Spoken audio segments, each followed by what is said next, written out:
Hey guys, what's going on? It's Eli, back with another review video, and of course, continuing on reviewing Halloweenish films on the weekdays.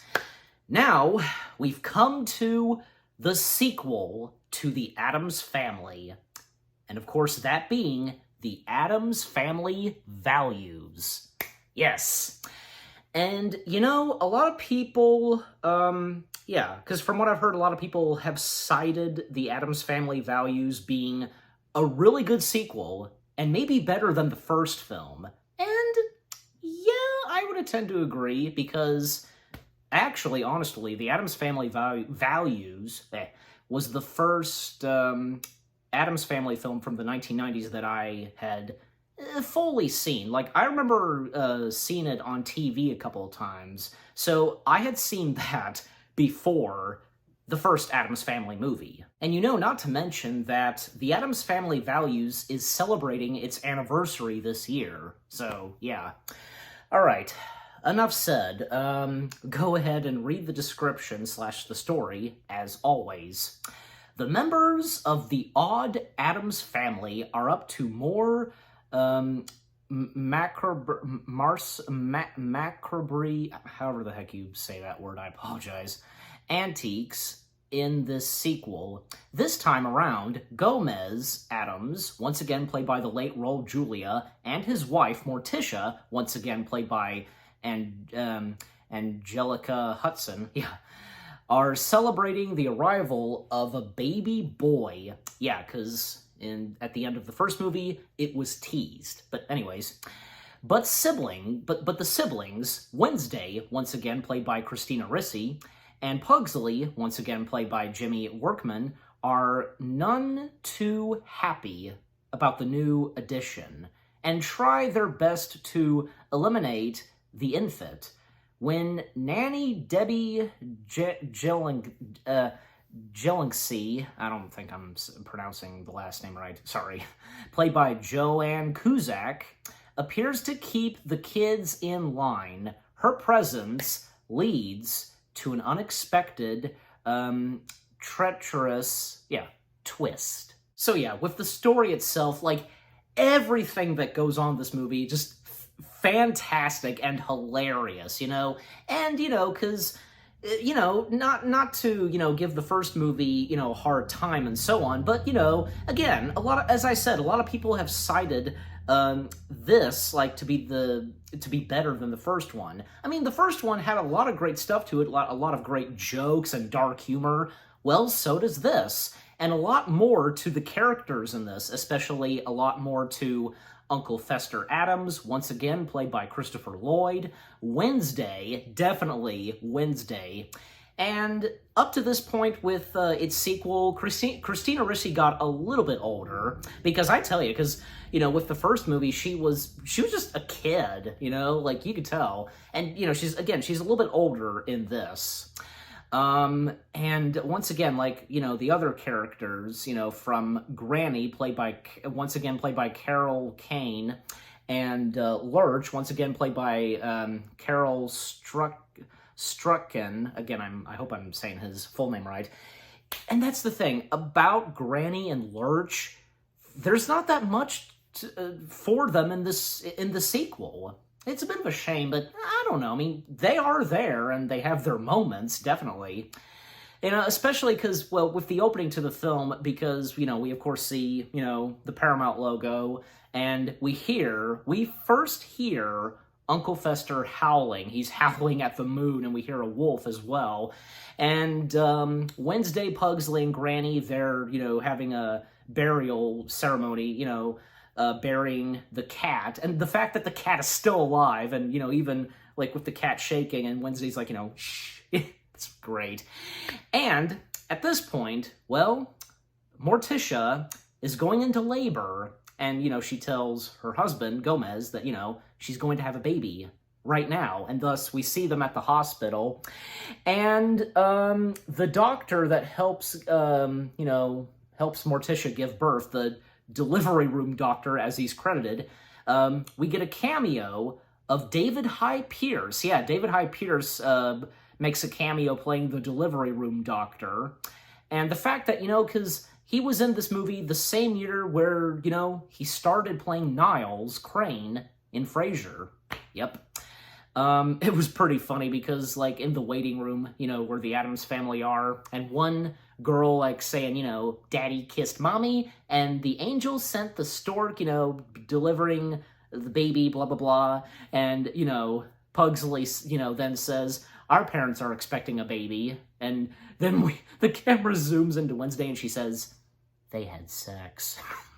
That's so good. It's so good. And moments with Thing, because, yeah, almost forgot to mention Thing, once again played by Christopher Hart. Again, his acting career has been him, acting with his hands, just his hands, as I explained in my review of the first Addams Family film. So, yeah, Thing, like, him in the hospital, and, Thing's moments, of course, roaming around, and, like, at one point, because, like, he flies in the hospital, and he actually slaps a baby's bottom, because, usually with doctors, like, I guess, like, patting them on the back, of a baby, what I'm talking about.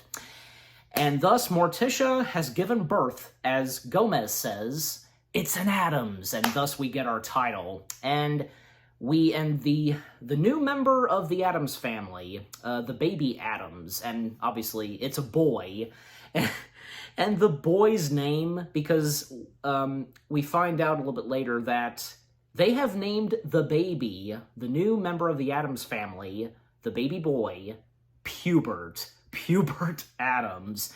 And Pubert Addams was played by two babies, because that's happened at times in some movies, like with little, like, baby characters or something. They would be played by two, like, babies, and usually it's, two individuals, what I'm saying.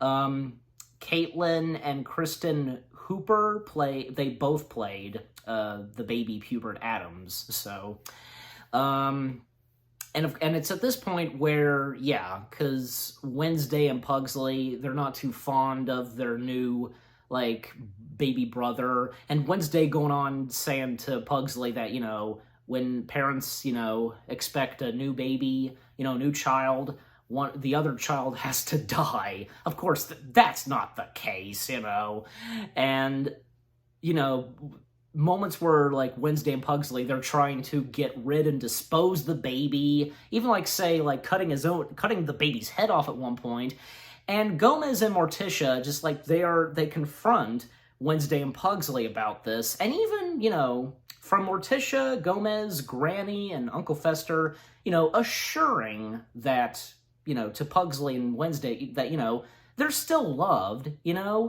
it's true, yeah. I mean, who says that, that's the thing, who says that,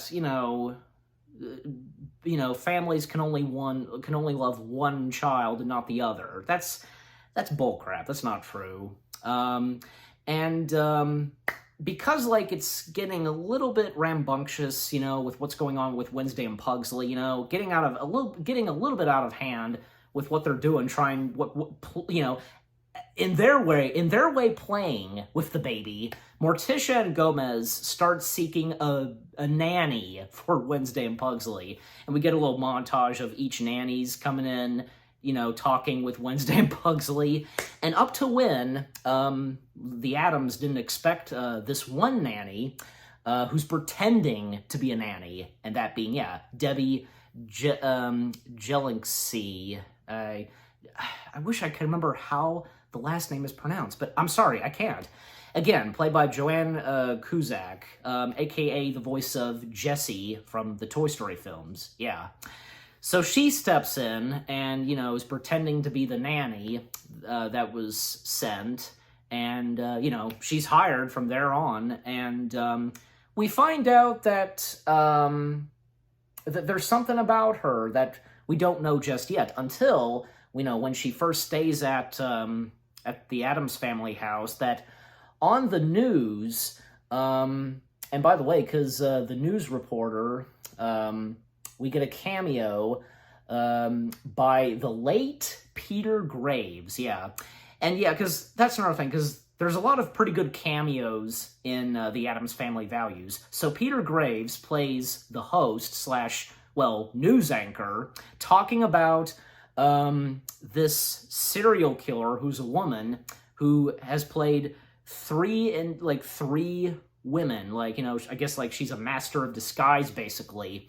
And basically, this lady killer has killed a lot of husbands, marrying them, killing them, and, you know, taking their money. And, like, also, she's being called a Black Widow. The Black Widow must be fed, you know, must feast again. And, of course, you know, because, like, running out of money, I guess, she would marry another husband and, you know, kill the husband and go after the money. So, yeah, good, you know, you get my point right there. And I could have sworn that Debbie was her disguise name. I swear, because, you know, watching the movie and, you know, finding out her real name, and I tried looking that up, but I can't find anything about that. So, okay.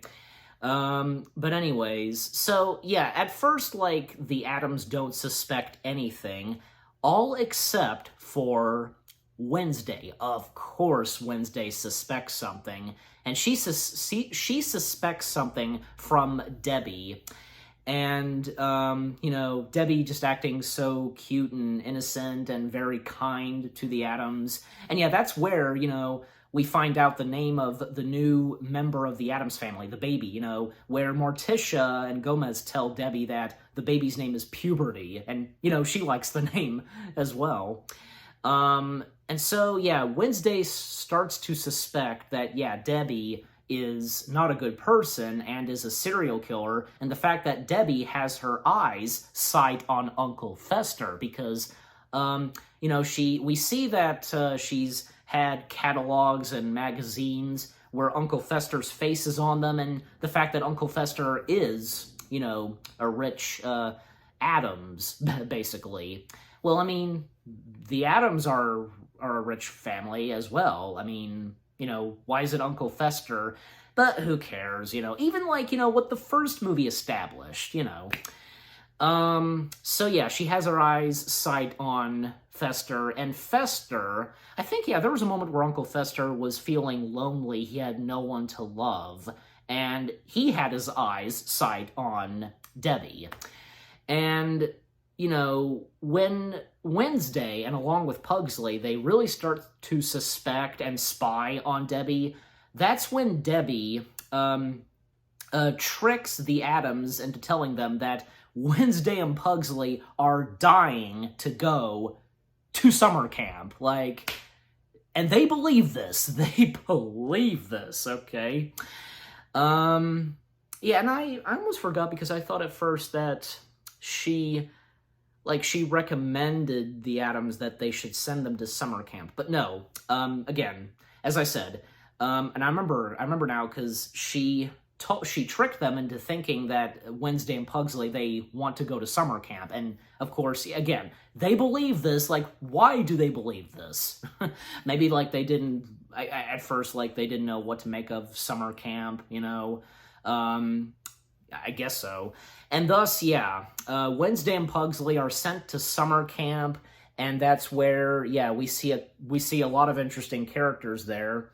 The two camp counselors, yeah, Gary and Becky Martin Granger. I think I'm saying the last name right. Yeah, Gary, played by Peter McInnicol.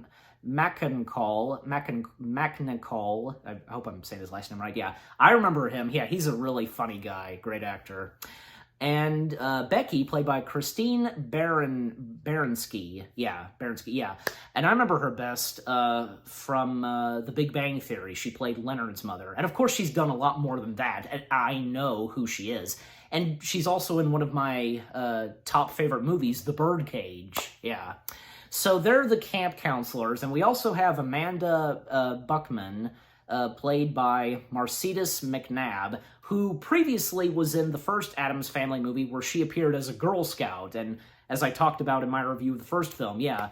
And again, as I said, I'm pretty sure that Barry Sonnenfeld got a good kick out of her performance in the first film, that, you know, I assume that, yeah, he he brought her back for the sequel, and the fact that she plays, like, one of the main antagonists. And yeah, because aside from Debbie, because I guess, yeah, because from Amanda and the two camp counselors, Gary and Becky, I guess Gary and Becky also count being antagonists, kind of, you know.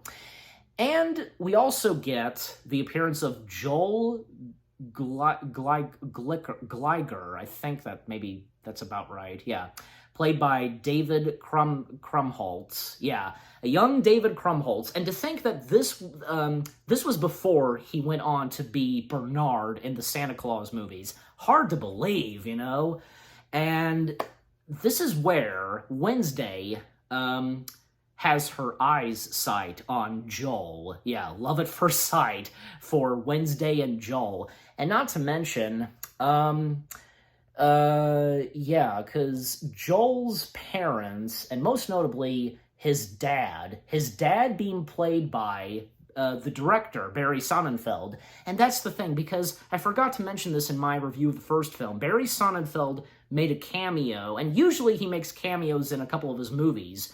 So he made a cameo in the first film where, yeah, the scene where Gomez is playing with his trains, and we see in one of the coaches, you know, that trains pull, Barry Sonnenfeld is in there. Pretty funny.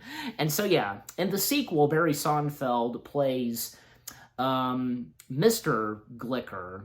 I think, yeah, that's about right. And Mrs. Glicker being played by Julia Haltson, yeah. And, by the way, because the thing about Joel is that he is very allergic to a lot of things. And, like I think he's allergic to milk, I want to say, bread. And if wool is put on him, he would die.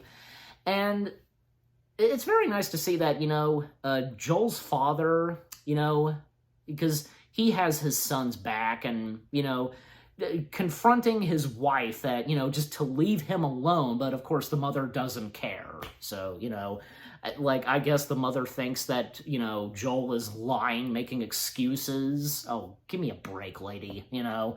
This is your child, you know. How can you not believe in your own child? Ugh. So, yeah. So, throughout the rest of this movie, you know, a lot of great stuff that happens at summer camp with Wednesday Pugsley and Joel and all the other characters from, you know, Gary, Becky, and Amanda. And the fact that, you know, Gary and Becky, they're these two happy, you know, co-camp counselors trying to keep everything good and happy at summer camp. And the fact that they're having their moments where just, you know, over Wednesday and Pugsley. Yeah, and also with that, well, at a certain point, Debbie and Uncle Fester, as their love grows, well, at one point, they get engaged, and Wednesday and Pugsley, of course, hear about this when they receive a letter, and, you know, they're terrified, I guess you could say, like, you know, they think it's horrible that, you know, they're getting married. And at least, you know, for Amanda, like, she found it disgusting. And technically, yeah, I mean, surely Wednesday and Pugsley would agree on that. There's even, like, a sequence where, you know, Morticia, Gomez, Fester, and Debbie, they're having dinner, like, obviously in their house. Like, that room, like, in the first movie, like, where there's that, like, party going on. So, yeah. And there's a dance moment with Gomez and Morticia. Like, Gomez, like, spinning Morticia around, and, you know, Gomez with his weapons and throwing them. Yeah, pretty funny and pretty cool. So, again, because the dance moves that Gomez and Morticia do, you know.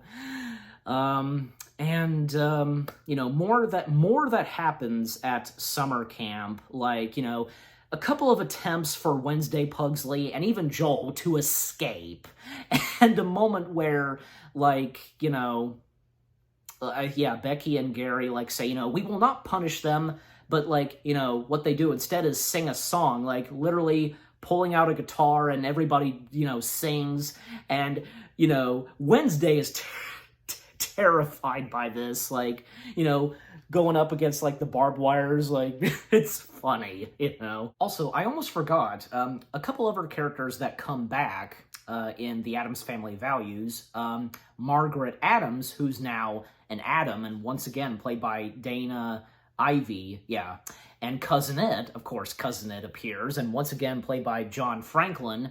Well, in the Addams Family Values, yeah, they had a baby, and literally the baby looks exactly like it, all, you know, hairy, and with a pacifier. Yeah, adorable, I guess you could say.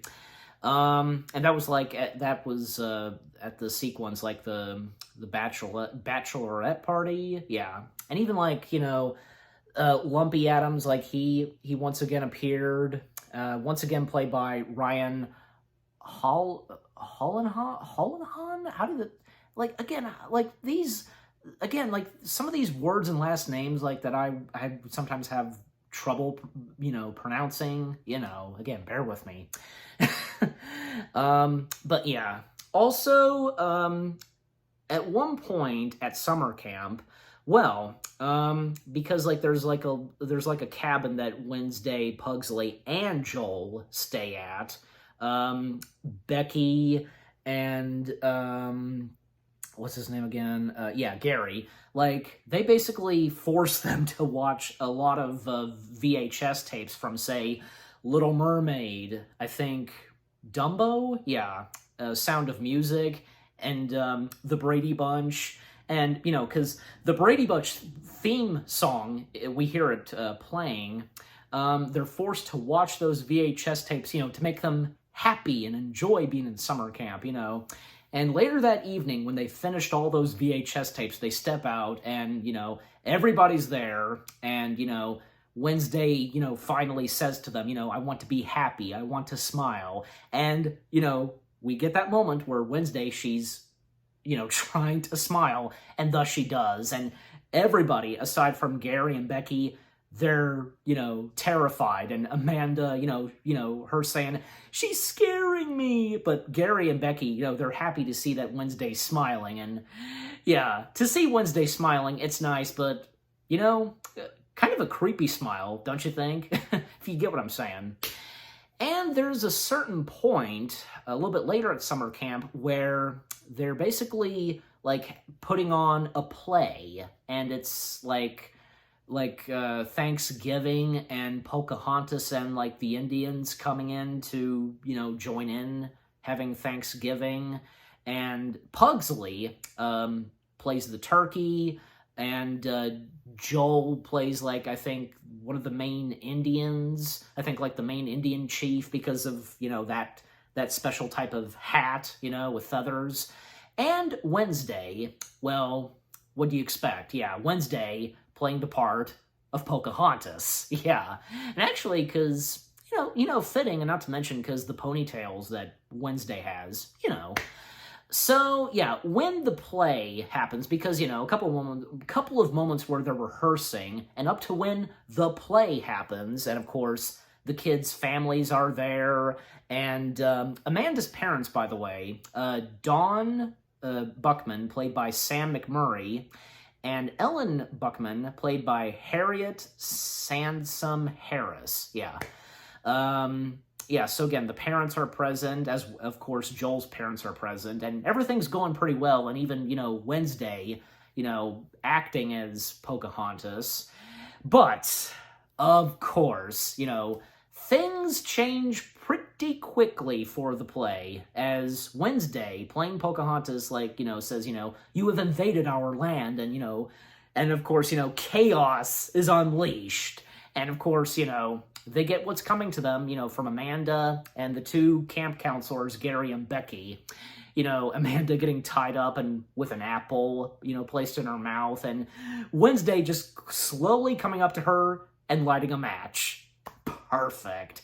And we also see that Gary and Becky a little bit later, after the chaos happened, and even, like, say, golly, even Joel did this to his own parents. Even his dad, when his dad was, you know, very caring to his son, like, causing them to, like tip over from, like, their seats, and pies being launched into Amanda's parents' faces. And, you know, we see Becky and Gary tied up and, you know, they're being turned, you know, being cooked by the fire with apples in their mouths, while we see Wednesday and Joel in a, like, canal boat, yeah, and, you know, they're escaping. Well, I mean, Wednesday is the only one, and along with Pugsley. Where did Pugsley go? Like, wasn't he tagging along with Wednesday? Where was he? Because, you know, we come to, you know, see that Wednesday is finally escaping, but for Joel, you know, he has to stay behind with the others. And, you know, a romantic moment with Wednesday and Joel, and, you know, through the barbed wires, whatever, you know, they kiss, and, like, they wipe their mouths, you know. And yeah, because, like, the romantic moments with Wednesday and Joel, very nice and sweet. And even when Joel told Wednesday, you know, that he's allergic to a lot of stuff, and, you know, they're sitting on a bench, and Wednesday, like, scooches up to, you know, Joel. Very sweet, you know. And that's nice, because Wednesday, she has romance in her. She has heart, and that's good, you know. And more with Debbie and Uncle Fester, because there was at one point where Debbie was determined to keep Uncle Fester away from his family. And of course, you know, Debbie trying many attempts to kill Uncle Fester, but of course nothing's working. He's, like, he can't be killed. Like, none of the Addams family members can't be killed. They're unstoppable, basically. Even, like, say, at one point, I think, yeah, she threw a toaster into a jacuzzi, I want to say, you know, a bathtub, I want to say, because this is when they were on their honeymoon.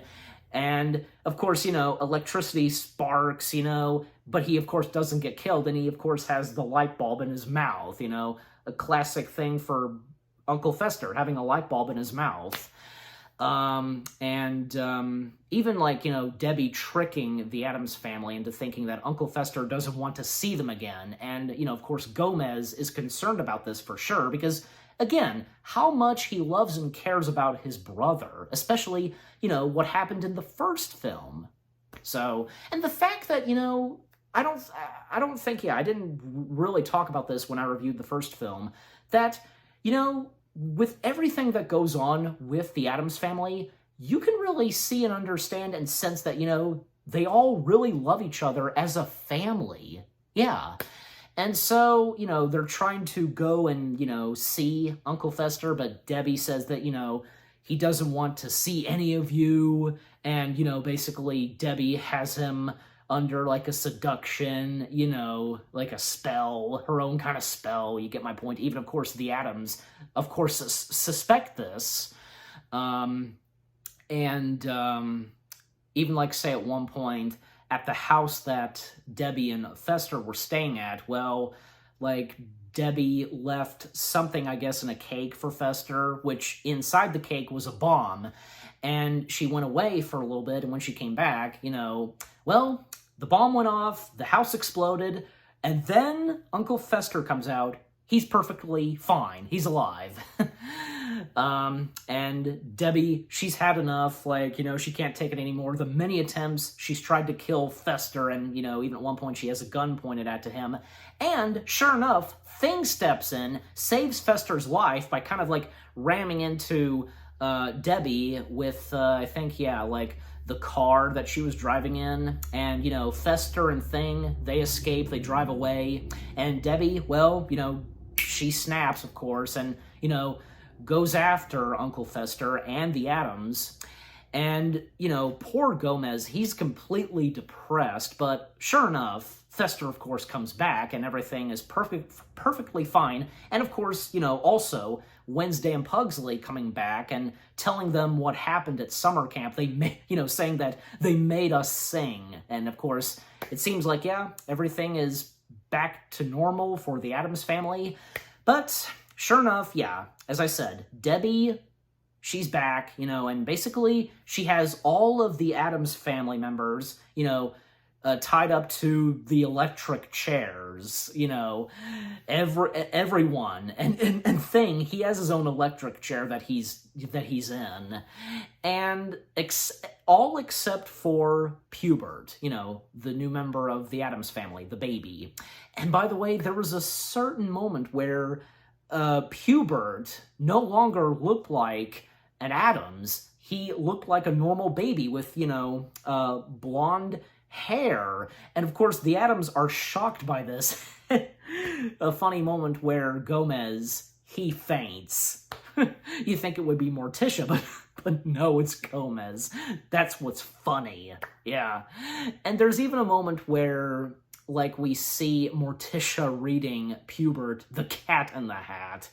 But then, of course, you know, later on, Pubert is, you know, looks normal now as an Addams, you know, with the hair that, you know, he has from his father and the mustache. Yeah, he has his father's mustache and hair. That's sweet. So Pubert's the only one that Debbie did not, like, tie up or anything like that. Did she forget the baby? Because she knew about the baby, but they never establish it. And it's probably, again, like, I think it's one of those things in movies where, you know what? They don't matter. So, you know. And so, like, we get, like, a little backstory from Debbie and her childhood and her parents. And, you know, on her birthday, she wanted a ballerina Barbie with the tutu, but what she got instead was Malibu Barbie. It's funny. And, you know, the Addams, they can't believe it. And, you know, and of course, you know, she was enraged by that. And after that, she wound up killing her parents, burning the house down. Jeez. And when she was a kid, oh my gosh. And so, yeah, because Debbie going on talking to the Addams and, you know, to Uncle Fester, and is about to, you know, electrocute them to death, all while Pubert, like, he gets out of his baby crib, and, like, I think, like, in the baby crib, like, sometimes it would shoot flames, like, I forget now, was there something to the crib that was, I think so, like, maybe there was, like, a dragon to the baby crib where it was, like, shooting flames, I don't know. But Pubert starts to get out of his baby crib, and then just is, like, you know, roaming around the Addams family house, and even a moment where, like, a bowling ball, like, you know, it lands and it hits something that Pubert's on, and he goes literally flying in the air, and, you know, he goes way high up in the air, up to an airplane, and we see in the airplane Amanda and her parents. Well, obviously, they're leaving where the Addams family reside, you know, and they see Pubert, you know, like, he pops up at the window, and he goes back down, and yeah, they've seen enough. And by closing the airplane window, it's funny. And so, yeah, Pubert lands back down, and, you know, a heroic moment from Pubert, the baby, saving his family by taking two, like, cords that were kind of cut and, like, basically doing that, and the shock, you know, leads to Debbie and electrocuting her, and literally, like, from her feet up to her head, like, she turns to dust. Oh, it's so great. Like, it's really funny, like, for a villain's defeat, you know, and of course in a humorous way. And of course the Addams, they're enjoying it, and especially you see the look on Fester's face. I tell you, like, if I hadn't brought this up, like, you know, Christopher Lloyd, he has played certain characters where he can pull off some creepy faces, like, you know, good examples, like Judge Doom, the villain from Dennis the Menace, yeah, and Uncle Fester, yeah, he's really good at it, and even, like, a look that Wednesday has, just, you know, she has her eyes wide open, and yep, that's the end for Debbie. She's defeated, and again, turned to dust just like that. And we cut to some time later, as it says, and they're throwing, I think, yeah, Pubert's first birthday party. And, you know, everybody's there, even, Margaret and Cousin It. And they brought along a new nanny for Wednesday and Pugsley. And that being, where was she? Let me see. Yeah, here she is, yeah. Dementia, and she was played by Carol Hankins. I think I'm saying the last name right, yeah. Dementia, and she takes off her hat, and she's bald. She's like a female version of Uncle Fester, and of course, Uncle Fester falls in love with Dementia. So yeah, so of course they get together just like that, and of course, you know, they're celebrating Pubert's first birthday, and Joel happens to be there, and he's dressed up just like Gomez. And we get one more moment with Wednesday and Joel, you know, asking Wednesday, you know, if she would ever, you know, get married and have kids, and, you know, her response being no, and, you know, Joel asking her, what would she do if, you know, if she would have a husband, you know, being a slave to her and stuff like that. And, you know, Wednesday saying, you know, that she would kill him and so on. And we see the grave of Debbie Addams, and, you know, she, you know, on her grave, you know, she's an Addams, you know, and it's funny because, like, you know, being a lover and psycho, as it says, and, you know, Joel, you know, saying some words to Debbie's grave, and then sure enough, well, supposedly it's Debbie's hand that grabs Joel's hand as he was about to place a flower, and, you know, Joel screaming, and Wednesday, you know, she smiles once again, a pretty good smile from Wednesday, and boom, the movie ends right there.